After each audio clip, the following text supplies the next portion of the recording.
Well, everyone, it's time for us to go and take a look at the Samsung Galaxy S9 and see how this particular phone holds up in 2025. Now, number one, the big thing I would definitely tell you is that a phone like this in some ways is still an interesting device. There's still a lot to love about a Samsung Galaxy S9, but there might be more situations where it might not make a lot of sense to go and buy this device anymore. So we'll take a look at that throughout this whole entire video. First things first though, if you do want to go through and if you want to pick up, some phones that I would actually recommend buying this year, links will be down in the description below. You can get them from there and you can help support the channel at the exact same time. Now, the first thing to remember is that the Samsung Galaxy S9 came out back in 2018. So this thing is definitely showing its age, as you can probably imagine. So this is not a phone that is, that came out last year or came out just recently. It is a device that came out quite a bit of time ago. So you're just going to have to kind of remember that. If you're going to go through and pick up a device, this is one of those devices that's definitely showing its age when it comes down to it. So it's like 7 years old.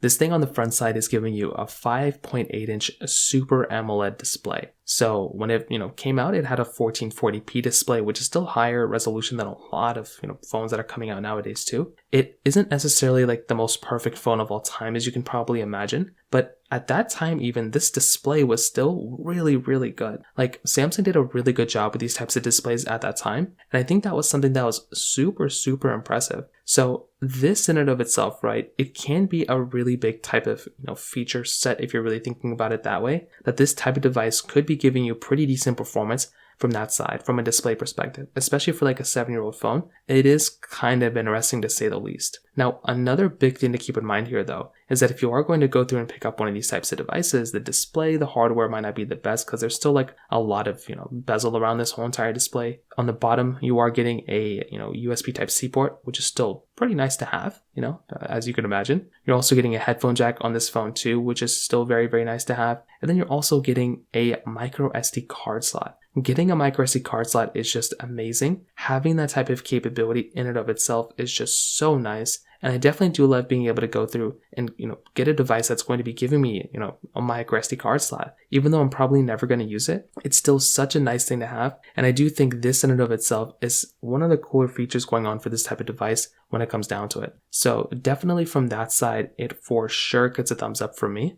But on the back side, you're getting a standard glass back, which might be a little outdated here and there. You're getting a single camera setup. You're getting your fingerprint sensor on the back side too. I would probably tell you overall, when you're looking at a device like this, it definitely is not the best looking device. It definitely is showing its age here and there. But I would imagine that if you are going to go through and pick up a device like this, I do kind of think that on the exterior, Samsung did a decent job with this type of device, right? It basically stemmed from the Galaxy S8. It looks exactly the same as a Galaxy S8 for the most part. But as you can imagine, I think for the most part, Samsung did as good of a job as they could do. And although this thing was not perfect by any means at all, I still think they did a decent job. And I would still say, for the most part, if you are going to go through and pick up a device, this thing still feels like a good phone, right? It still feels kind of expensive, but it definitely is showing its age here and there. So you're just gonna have to remember that when it comes down to it. Now, beyond that, some other big things to keep in mind here too, is that with the Samsung Galaxy S9, this thing is missing out on a lot of features that a lot of devices have nowadays. This thing is basically not giving you any,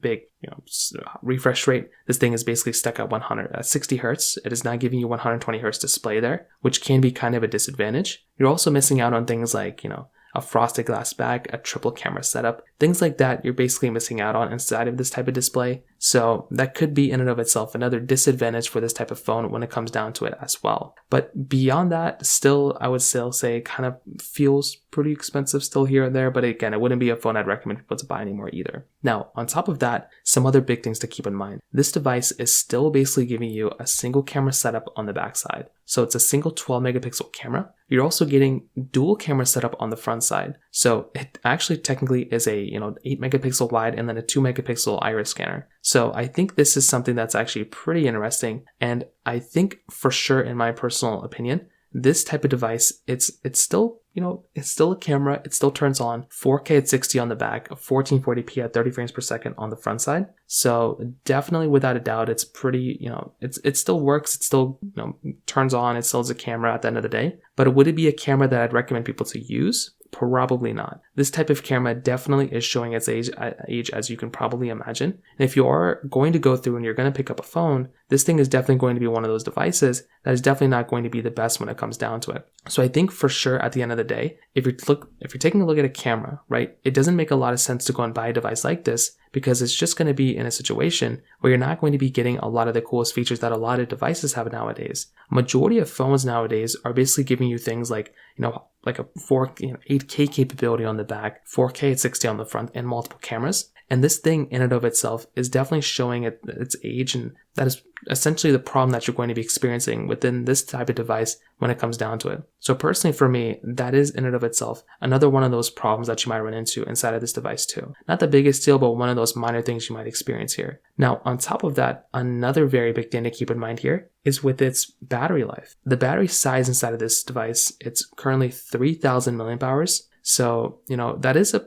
decent sized battery size to have inside of this thing. Like, it's definitely not terrible. But as you can imagine, once again, if you are going to go through and pick up a device like this, again, it does probably make more sense to go and buy a device that's going to be giving you maybe a little bit of battery life for the most part. So this thing, because it's so old, the batteries have kind of degraded over time. So it's definitely not the best battery life anymore. It's definitely not the best battery size. And on top of that, it's just not really going to be giving you, it wasn't optimized for battery when it came out anyways. So essentially that's another one of those issues that you might run into here as well. Now finally, when it comes down to the performance, this device is basically giving you its, Snapdragon 845 chipset inside with 4 gigabytes of RAM. So definitely when it comes down to the RAM performance side, when it comes down to the actual chipset side, this is pretty much somewhat of an outdated type of chipset, and it's a very low amount of RAM. I mean, this thing has like a half the amount of RAM or a third of the amount of RAM, depending on how you look at it, compared against the Samsung Galaxy S24. So when you take a look at it from that side, I think that is in and of itself kind of a big issue that you might experience within this type of phone. So that's not to say that this type of device is bad or anything like that. It was good when it first came out, but it definitely is just showing its age, right?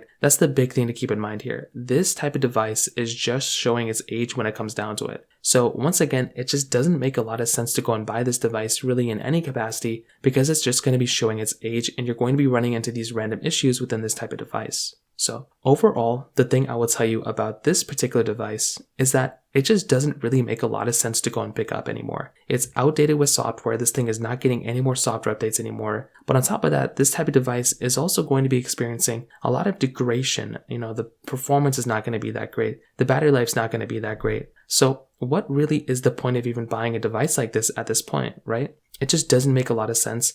And you're much better off purchasing devices that are still even kind of supported with software. And this type of device is basically done getting software support. So that's why I kind of say in this situation, there are significantly better devices to go and pick up rather than this thing. And so that's what I would probably recommend people to kind of think about, is to buy a device like this that is still supported with software, that's still going to be giving you some software updates, some performance updates here and there. And this device just really isn't one of the ones that I'd recommend people to buy anymore. So I would recommend people to buy something like a Galaxy S23, a Galaxy S23 Plus, a Galaxy S21 FE even, I would recommend more so than this thing. But this thing just doesn't really make a lot of sense to go and buy anymore. So in terms of that kind of covers it up there for the most part. If you have any other thoughts or questions, let me know in the comment section below. Hit the like button, that'll mean so much, but definitely hit that subscribe button. More importantly than everything else, I love every single one of you guys. Hopefully I'll catch you guys in the next video. Peace out till then.